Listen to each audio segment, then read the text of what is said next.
I still remember the way the light hit her face that afternoon, soft but deliberate, like it knew she deserved attention.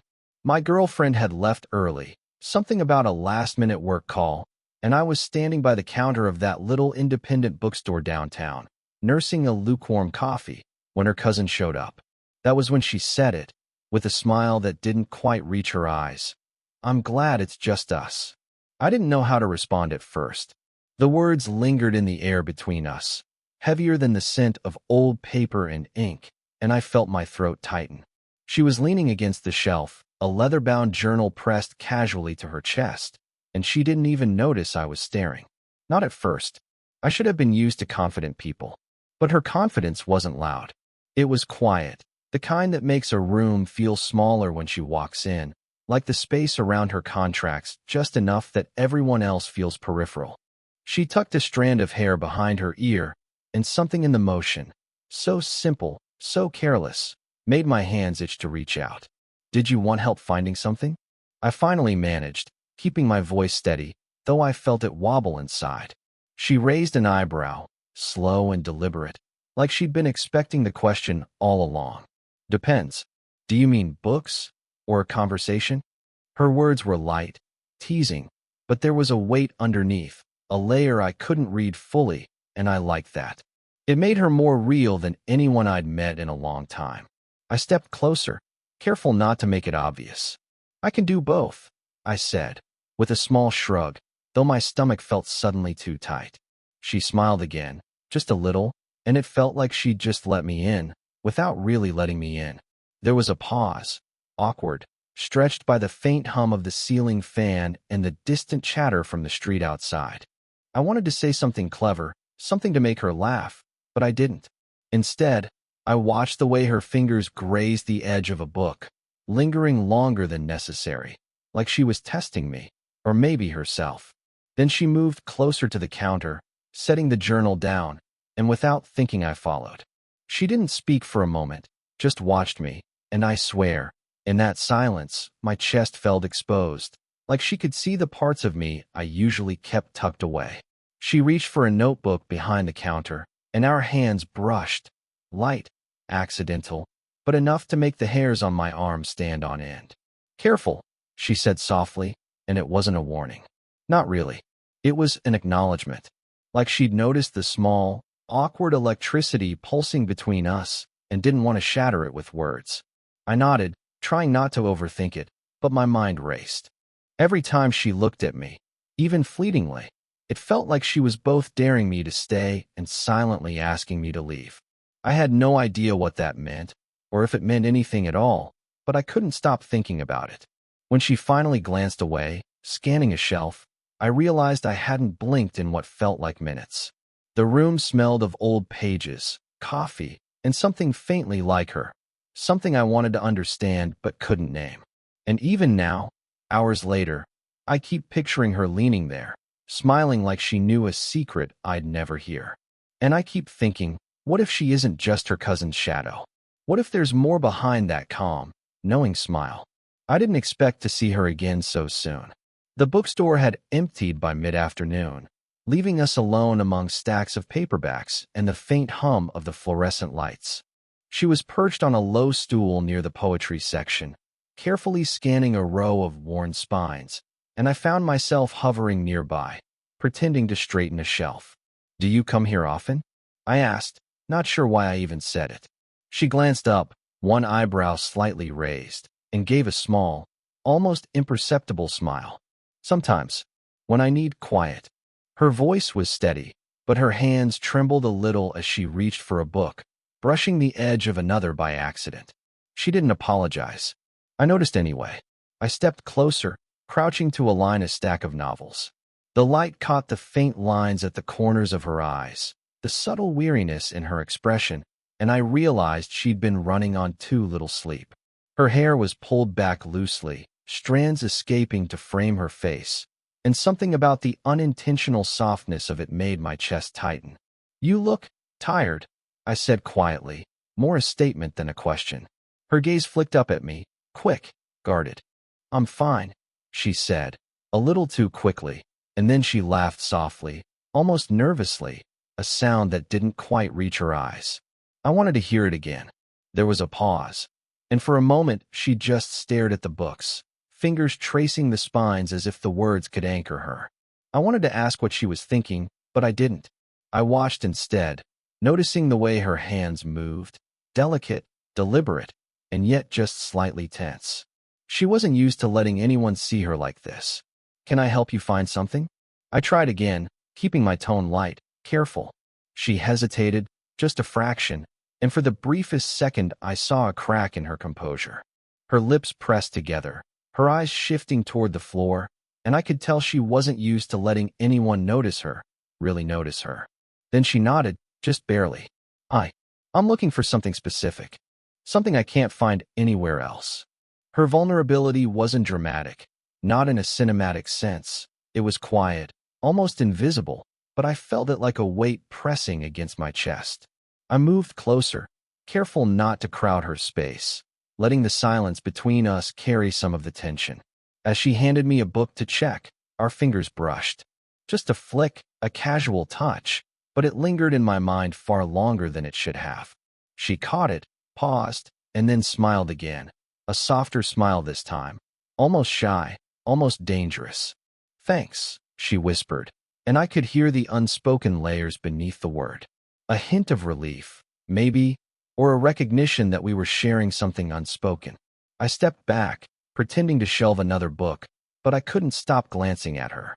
There was something magnetic about the way she leaned into herself, guarded but not unkind, tired but still radiant, and I wanted, more than I should, to be the one who could reach past the edges she showed to everyone else. She laughed again softly at a line in the book, brushing her hair from her face, and my chest tightened. Just for a second, our eyes met, and I thought I saw the tiniest flicker, an acknowledgement, a question, a pull that neither of us dared name. And then the silence returned, thicker, heavier, but charged in a way that made leaving impossible. The rain started just as we were locking up the bookstore, drumming against the windows in uneven bursts. We hadn't planned to stay late, but somehow we had, me shelving the new arrivals, her lingering by the counter, absently flipping through a stack of poetry. The room smelled like wet pavement and ink, an odd combination that somehow fit the tension between us. I handed her a damp umbrella she'd left by the door, and our hands brushed again, this time longer. I didn't pull away immediately, even though every rational part of me screamed that I should. She glanced at me, eyes flickering with something, amusement, curiosity, and then quickly looked down at the umbrella, gripping it a little too tightly. "You always come to these late nights?" I asked, trying to sound casual. Her lips twitched, a half smile. "Not usually," she said, "but sometimes it's quieter." There was an almost imperceptible pause before she added, "Better." The words hung in the air, and I wanted to ask what she meant, but I didn't. A flash of lightning illuminated the room, casting long shadows across the floorboards. She shivered and pulled her cardigan tighter, and I instinctively stepped closer, though I kept my distance. I noticed the way her hands moved as she adjusted the hem, the tiny tremor in her fingers. It was a detail I shouldn't have been aware of, but I was. Then her phone buzzed on the counter, and she jumped slightly, reaching for it with a flicker of irritation. A name flashed on the screen, and I recognized it. An ex-boyfriend, from the faint memory she'd shared once. A conversation she'd ended abruptly. She glanced at it, hesitated, and let it slide. I could see the conflict in her eyes, the pull of obligation versus something else. I wanted to say something, to reach across that quiet space, but I didn't. Instead, I focused on small things.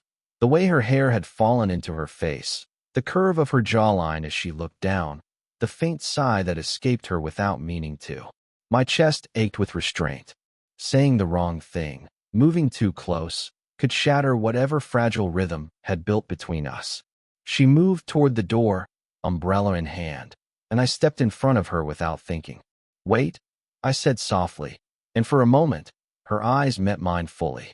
There was a beat, long and loaded, where neither of us spoke, and I could feel the gravity of it. Everything that could happen, and everything that couldn't. The lightning struck again, illuminating her face, And in that instant, I wanted to reach out, to touch her, to tell her something I couldn't put into words. But just as my hand lifted, the phone buzzed again, and she moved quickly to answer, breaking the tension like a sudden gust of wind. We laughed quietly, awkwardly, but the moment, the near confession, the almost touch, lingered between us. I stepped back, heart pounding, watching her in the dim light, and realized that the electricity wasn't gone. It was just waiting for a moment when neither of us could pull away. I watched her disappear into the rain, umbrella tilted just so, and I swore I'd remember the way she looked in that half-light, the way she carried herself with cautious grace, and the way the world seemed to narrow to just us for a heartbeat that almost lasted forever. We ended up in the tiny cafe down the street, the one with the cracked windows and the faint smell of espresso that never quite went away. It wasn't planned. Somehow, we'd both drifted there after the bookstore, the rain still streaking the glass, and now we sat across from each other in a booth meant for two, the space between us both intimate and impossibly wide. I kept my hands wrapped around my coffee cup, pretending it grounded me, though it did nothing of the sort. She stared out the window, watching the rain trace paths down the glass. I wanted to say something, anything, but the words tangled in my throat. Finally, she spoke, quiet but deliberate. "Do you ever feel like you're waiting for something you shouldn't be?" I froze for a second, unsure if I'd heard her correctly. She didn't look at me. She just traced the rim of her mug with her finger, slow, absent-minded, but not entirely distracted. "Like this," she added, voice almost a whisper. "And you don't know if it's wrong, or right, or even possible." I wanted to reach across the table, but the rational part of me, the one that still clung to boundaries, kept my hands planted firmly on my knees. Instead, I leaned slightly forward, trying to close the gap with my eyes. I don't know," I admitted, "but it feels like everything's heavier when you're around." Her eyes flicked to mine, sharp, searching, and then she looked away again. I noticed the faint shadows under her eyes, the way her jaw tightened as if she were holding something in, something she didn't want me to see. "You make it complicated," she said softly, almost accusingly, but not really. There was more sorrow than blame in her tone. I wanted to argue, to say that I didn't, that it wasn't supposed to be this way. But I couldn't. I only watched her hands, her fingers curling around the cup like it could hold her together when the world couldn't. A long silence settled over us, one that wasn't awkward, just raw, unfiltered, and somehow exposing. I realized we could no longer pretend this was normal, that the quiet tension between us was something we could ignore. "Why do we keep doing this to ourselves?" I finally whispered, almost to myself. She looked up then, eyes glistening, the first real vulnerability I'd seen from her. "I don't know," she said, voice trembling. Maybe because it's the only thing that feels alive right now." I swallowed, heart tightening, and for a moment the world outside didn't exist. The hum of the cafe, the clatter of dishes, even the rain, it all disappeared. All that remained was her, the unsaid words, the fragile tension, and the knowledge that we were teetering on something we weren't supposed to name. Then she leaned back slightly, exhaling like she'd just let go of something she didn't know how to hold, and whispered, almost to herself, "I don't know how to stop feeling this." The weight of those words hit me harder than I expected. I wanted to respond, to say something that would fix it, but nothing fit. So I just sat there, letting the silence swallow us both, thinking about how much I wanted to stay, and how much I feared what staying could mean. It was late when she invited me over to her apartment. I didn't question it. I never did when she extended an invitation, though I sometimes wondered if I should. The place smelled faintly of sandalwood and old books. Rain streaked the window again, tapping a rhythm I couldn't quite follow. She sat on the edge of the sofa, knees pulled up, staring at a small photograph in her hands. I noticed the way her fingers trembled slightly, and I instinctively stayed a few steps back, pretending to adjust the throw pillow. "That was him," she said finally, voice low, almost like she didn't want the words to reach my ears. She didn't look at me. Before it all fell apart. I nodded slowly, unsure if I should ask for more or sit in silence. He looks happy, I said, careful, because that was all I could think of that wouldn't shatter the fragile bubble around us. He was, she admitted, exhaling slowly. Her shoulders slumped, and for a moment, she looked younger, smaller, less untouchable than she ever allowed herself to appear. I lost him. I let him go when I shouldn't have. Her voice caught on the last word, and I felt a tightness in my chest. I wanted to say something comforting, but I didn't.